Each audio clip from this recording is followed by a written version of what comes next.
फरमाए तो वन अब्बास या तलवार मुखे दे ने दो वठ ये गादी के जंग जी इजाजत मिले ना ज़ैनब बाजार न वने अब्बास तो के जंग ना है करनी सिर्फ दिफा करनो मश्क पानी जी भरे अचनो मौके लाए गादी जी जो खयाम मा हलो मश्क भरन लाए घोड़ो पानी में ला थे 4000 कमीनन जो कब्जो हुयो अब्बास के दिसी 4000 कमीना सिपाही भजी वया एडो त बहादुराना गादी आराम सा पानी जी मश्क भरे कुल्हे में विधी बुक पानी जो भरे मारे दिसो हिते जो आए पानी में सकीना जी प्यासी तस्वीर नजर आया वरी पानी है जो छलाए ते तो अलकमा तुझो छोड़ियों पयो थियो हलने हो रे सकीना प्यासिया असगर प्यासो पानी में आवाज आयो मौला मयार दिनी थई वायदो तो कयामत ताई तुझे कब्र जो तवाफ करो ओ नहरे अलकमा अज भी गादी जे कब्र जो तवाफ पई थी करे शिया सुन्नी आलम लिखियत भी था दिसी भी आया सैयदन जा मुखानियो हुसैन फरमाए तो घोड़ा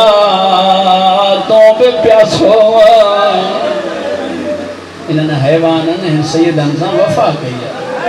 घोड़ा तो त पानी पी मौजो तो हजारे मजबूरियों इन तोरे जो हैवान इशारन में पांजे बोलिया में ते तो किया पिया ओ जो सवार प्यासो हुजे अब्बास ते तो मानी मजबूरी घड़ियों ने मोदी ज़ैनब प्यासिया मोदो हुसैन प्यासोआ मोदी सकीना प्यासिया मोदो असगर प्यासोआ पानी जी मश्क भरे सवार थी अब्बास हलियो जिए नहर मान निकतो रवाना बारा वरी 4000 तीरन जो निशानो अकेलो अब्बास ये को तीर तो अचे पंहिंजे जिस्म ते तो थले मश्क बचाई थो अचे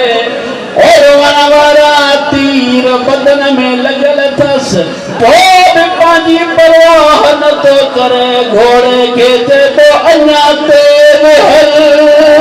वो मन सकीना ताई पानी पहुंचाए सघां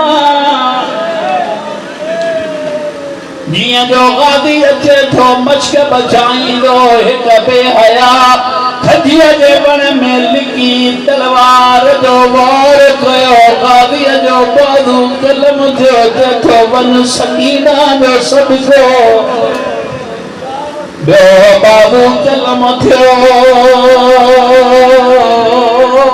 जेठो वन अली असगर जो सदको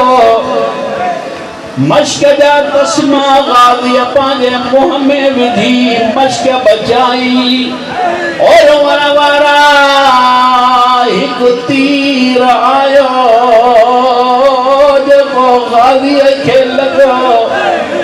वो तीर गोदन में झुकी फसाए कदे पयो या बेहया हिते गुर्द हुआ गादी जो सर ये खुलो कुरान खुल दो एक तीर अब्बास जे अख में लगो एक तीर सकीना जे मश्क में लगो पानी जमीन ते न पियो अचे अब्बास जे उम्मीदन जा कतरा जमीन ते पिया अचन गादी न छड़े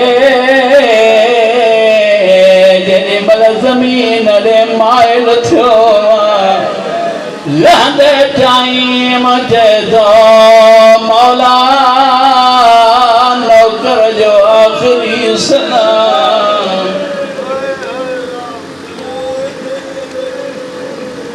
हुसैन जा हथ कमर ते ज़हरा जो